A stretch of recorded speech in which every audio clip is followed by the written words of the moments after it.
This is Time Signatures with Jim Ervin, a podcast and radio program presented by the Capital Area Blues Society in Lansing, Michigan. Most any contemporary musical style can trace its roots back to the blues. Time Signatures explores the blues and its musical connections with captivating interviews, lively discussions, and news from the world of the blues. You know I'm trying, baby, driving up and down these Michigan roads, yeah. And now, here he is, your host, Jim Ervin. Baby, I'm home. Well, thank you so much, Parker, and welcome to Time Signatures. I'm your host, Jim Ervin, and I'm honored to share today's guest with all of you. He's one of the new generation of blues musicians, still very new to the blues scene, but he's making waves despite his age. In 2019, he performed at the B.B. King Symposium and was given the honor of playing one of B.B. King's signature Lucille guitars. In 2022, he took third at the International Blues Challenge in Memphis, Tennessee, and won the B.B. King King of the Blues Award for good measure. He shared the stage with the likes of Christo and Kingfish Ingram, Mr. Sip, Gary Clark Jr., and others, just to name a few.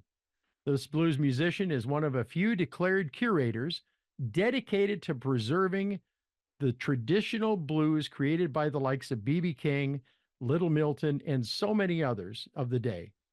With his debut album, The Right Man, in tow, he continues to build a following, touring domestically as well as internationally. DK Harrell, it's an honor to have you on Time Signatures. How are you? Thank you so much for having me. I'm fine. How about you? We're doing great. We're doing great.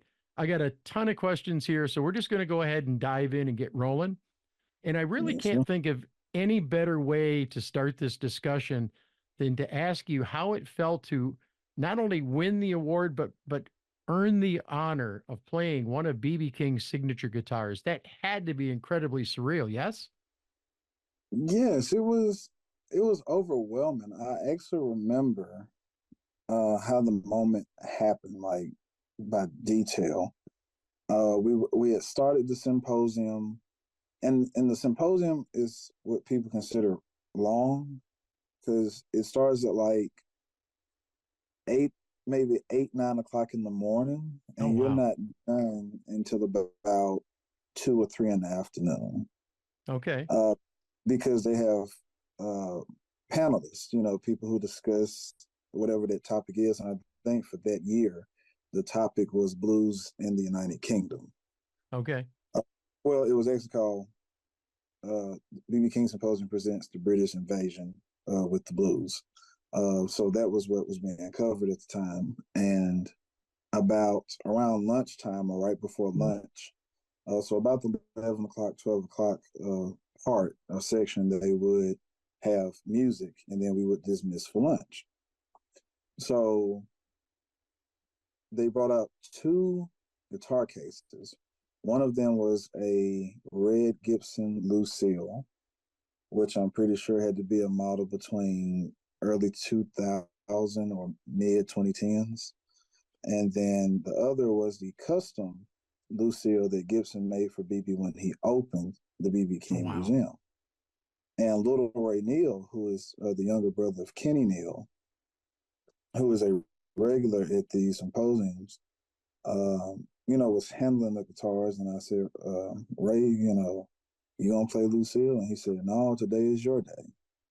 And I remember I was just like, oh, wow. So when he handed it to me, after tuning and everything, he handed it to me. And there's a picture of me holding Lucille. And I kind of have this kind of look of sadness, and actually, I don't know who took that picture, but it was like right before I like shared like a couple of tears out of pure happiness and joy that my first gig ever, my first paid performance ever, was holding B.B. King's Lucille, man. And the first song I played was Sweet 16. And all of this is on YouTube. You can actually go and watch it. I would love to get a copy of that picture if possible. I think that'd be kind of a cool thing to help promote your appearance on the show. I'll reach out to you after the show because I would love to see that picture, man. But I want to go back. I want to go back for a minute and talk about your baptism into the blues, man. How did it all begin for you? Where did you first discover it? Oh, it's actually a funny story, but it's true. Okay. And when I when I was about, I'll say about 19 months old, um, I was a kind of a strange baby. I wouldn't talk. I didn't goo goo gaga like a normal child. I didn't babble, and that kind of concerned my family, and they actually thought I was going to be mute. And so one day, my mother was getting ready to go to Shreveport, Louisiana, which is about 1 hour west from my hometown, Ruston, Louisiana. And my grandfather said, "Hey, here's this new CD by BB King called Deuce Is Wild. If you put that on, he'll be good." And my mom kind of looked at my grandfather like, "He doesn't do anything already, so what do you mean he'll be good?" So, so she puts this record on while we're going down the Interstate 20, and she heard this little voice in the background singing "The Thrill Is Gone." And she would turn it up and turn it down because she thought something was going on with the CD player. But she finally looked over her shoulder and saw me in my car seat with my eyes closed and swinging my head from side to side, saying "The Thrill Is Gone." And that's actually how I started talking, and that's actually how I first. Wow. So that's the story. And she's here, so uh, he can tell the story better than me, but that's true story. That is a cool story. I've got to ask you, at what age did you realize that this was going to be your path in life? I was about 13 years old. I'll take that back. It was really 11 because at the age of 11, a lot of people don't know this, but I had played blues harmonica for about 2 years, and then I had stopped and picked up guitar. So about the age of 11, but I think I really got very serious about it when I was 13 and picked up the guitar because I was making videos at home. And I'll be honest, I was sounding like crap. I was not good. I didn't know anything. I didn't know a E string from a string on a harp. It was bad. And I remember I was so eager and optimistic and enthusiastic about it. I remember writing a letter to Bruce Iglar of Alligator Records and Sure. sending um, videos of me playing on a burned like disc, if I'm not mistaken. And he was like, "You have good potential, but learn about tuning." Because I was playing out of tune and everything.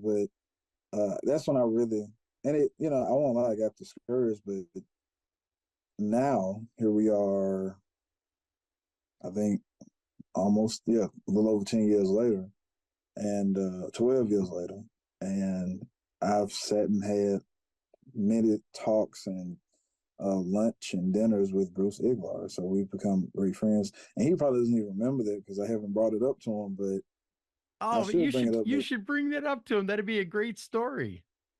And I don't think I kept the letter at all because we moved between that time, Yeah. but I remember doing it. I remember that like it was yesterday.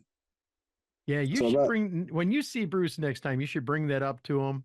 And yeah, I'm sure you guys will get a good laugh out of it. And he'll probably go, "Wow, you followed my advice. You stuck with it." yeah.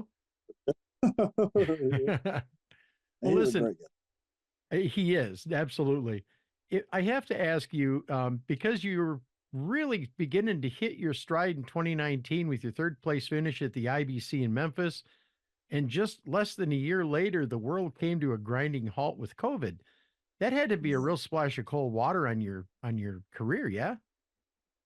Yes, what I did to I guess you can say pass the time or keep myself trying to think of the word in the spotlight so people can hear me.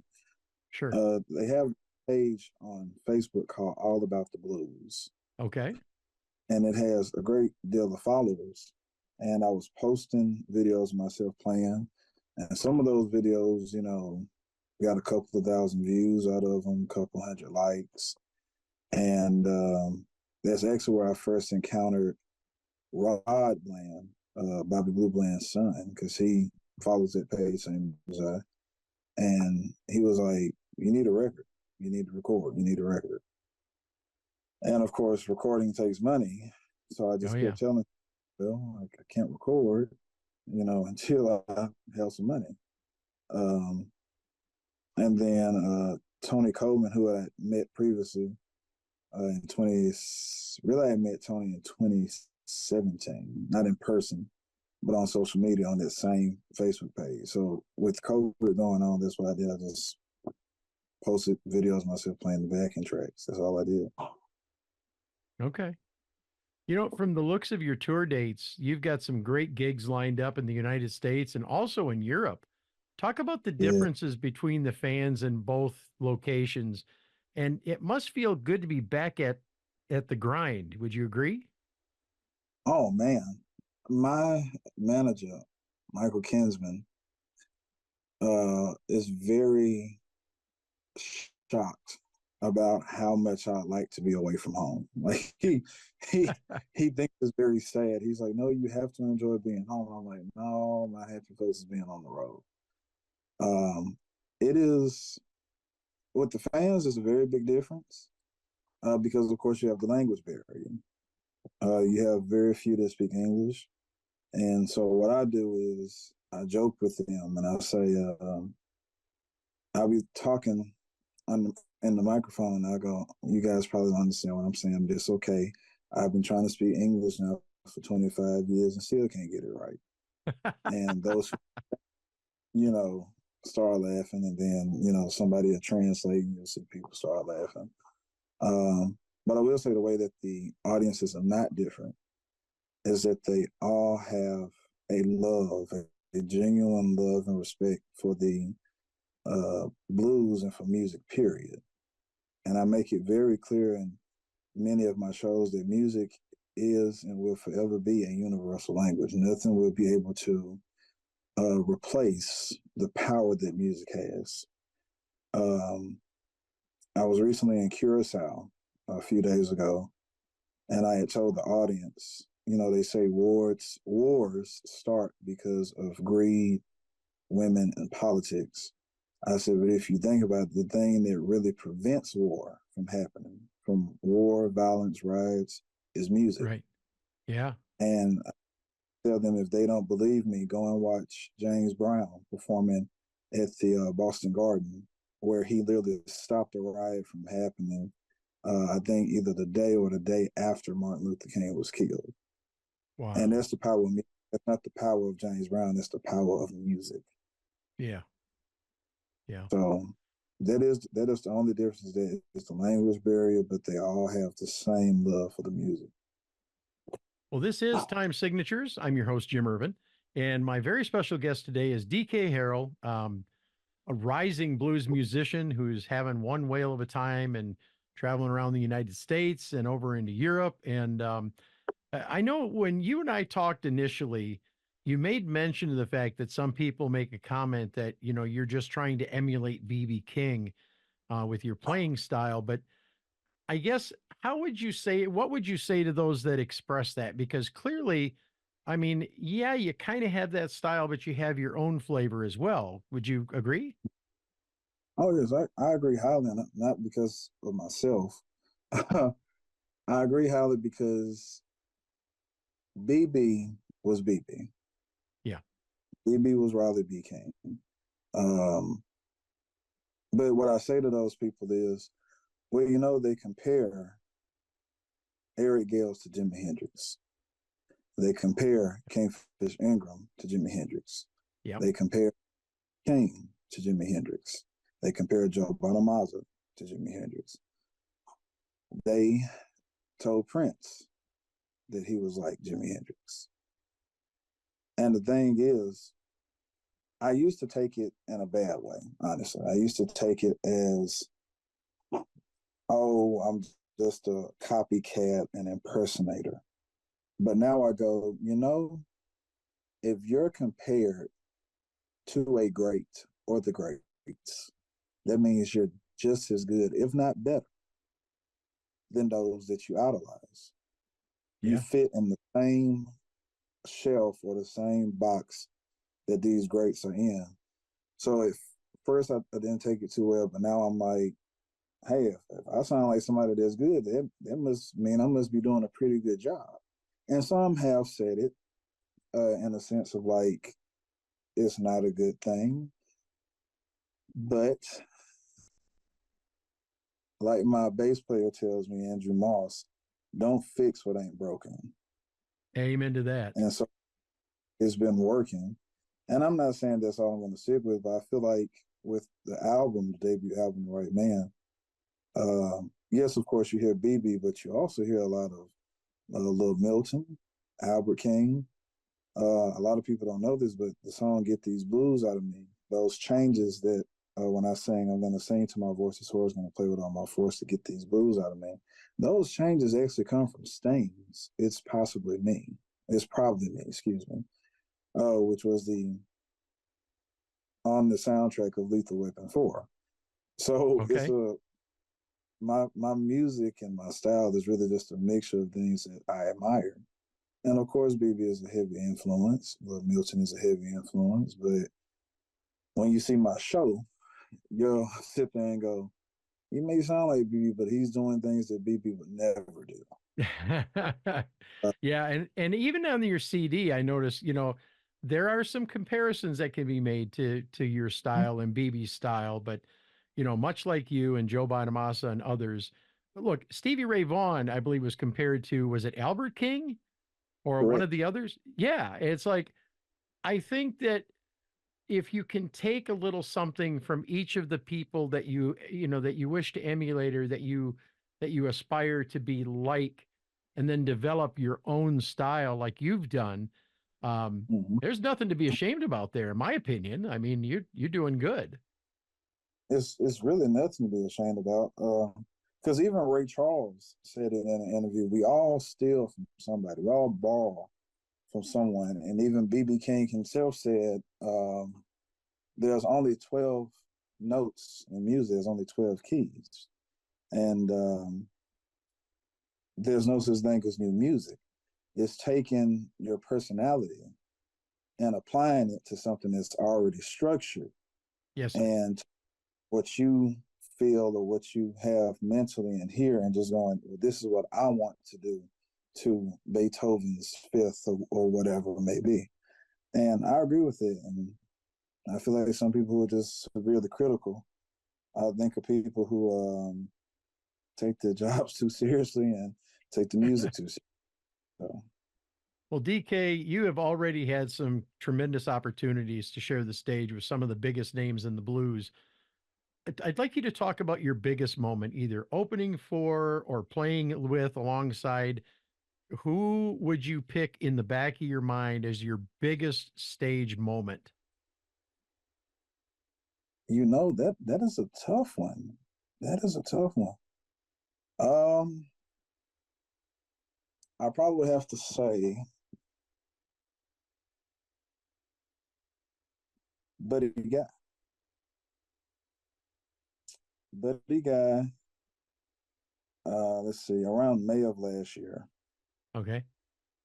my whole band had got sick with COVID, except me. We had just did Jazz Fest in New Orleans. And that following weekend, I believe it was, we had to do Buddy Guy's Legends, and we got some old band members from Junior Wells and Buddy Guy's old band Wow. together. Some people, I know the keyboardist came from Billy Branch's band. Mr. Harlan is a bass player, Whew. and the drum from Buddy Guys and Junior Wells' band, I think from the 80s, and I can't remember his name to save my life, and he's such a nice guy. That's who I had backing me, as well as Billy Branch's drummer on another gig. But we were playing Buddy Guys Legends, and the drummer, man, I wish I remember that guy's name.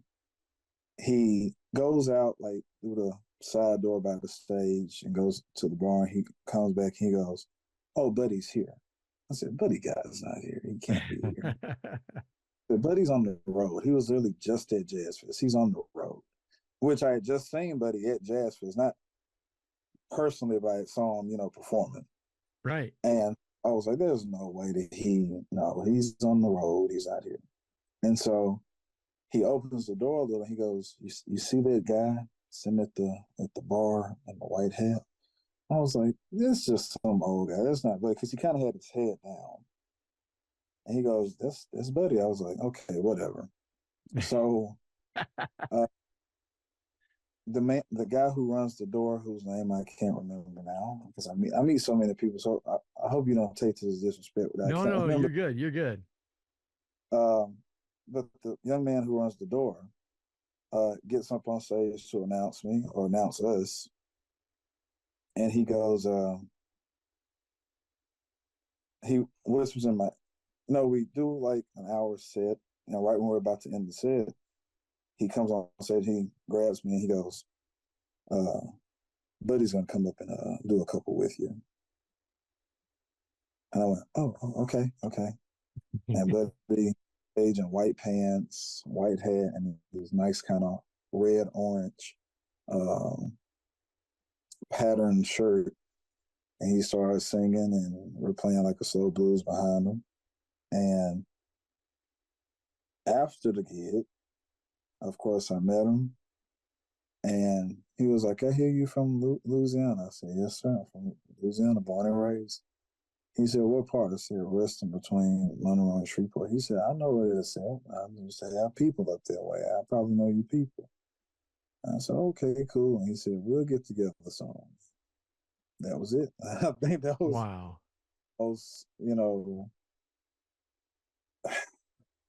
Just one of those moments. And I know he does with almost every band that comes through when he's there, but I been dying to meet him because oh yeah, I had Kingfish had invited me to a show he had opened for Buddy Guy, and it was like right after COVID, right after they started letting things back open.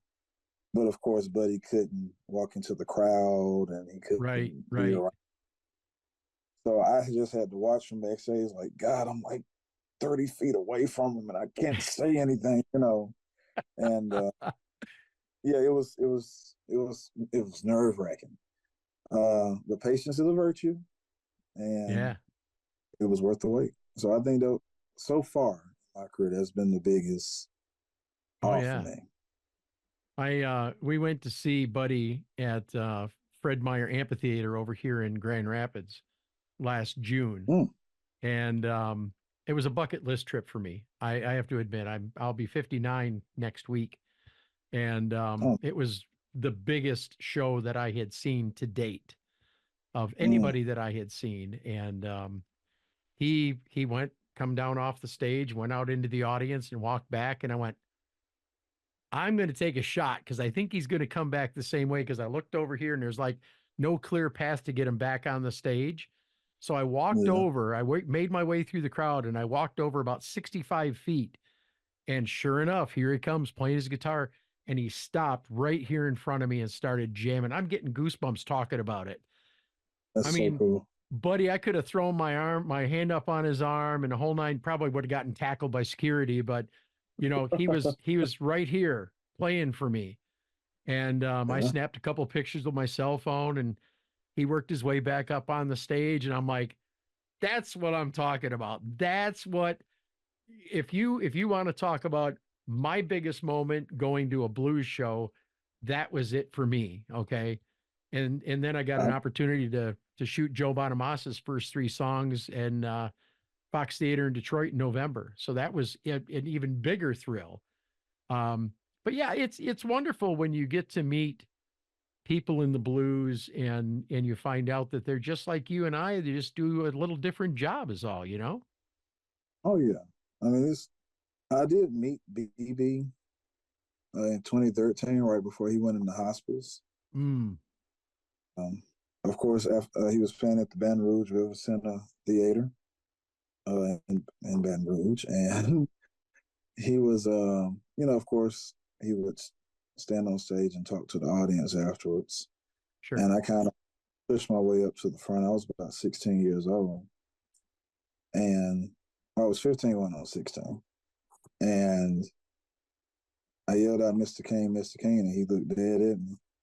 And I said, "There's a young man standing up in the back, dancing." And he said, "Yeah, I saw you back there. I saw you back there." And I said, "I want to be just like you when I grow up." And he said, "Well, I don't think you want to be like this old man. I've done a lot of things." He said, "But maybe you can do them a little bit better than me." And he kind of laughed, and he squatted down and he shook my hand. And by the time I hit the door to go outside, I started crying. And Oh, I yeah. haven't been to a show since. Mm. No, no other concert. If I've been to a show, it was because I was invited by somebody. But as for just buying a ticket to a show, that was enough for me. I sent my mom to see BB when he came to Michigan several years ago. It was back, I want to say 2004 or so. And she said, "Well, don't you want to go?" And I said, "No." I said, "I'll go next time." Well, there was no next time.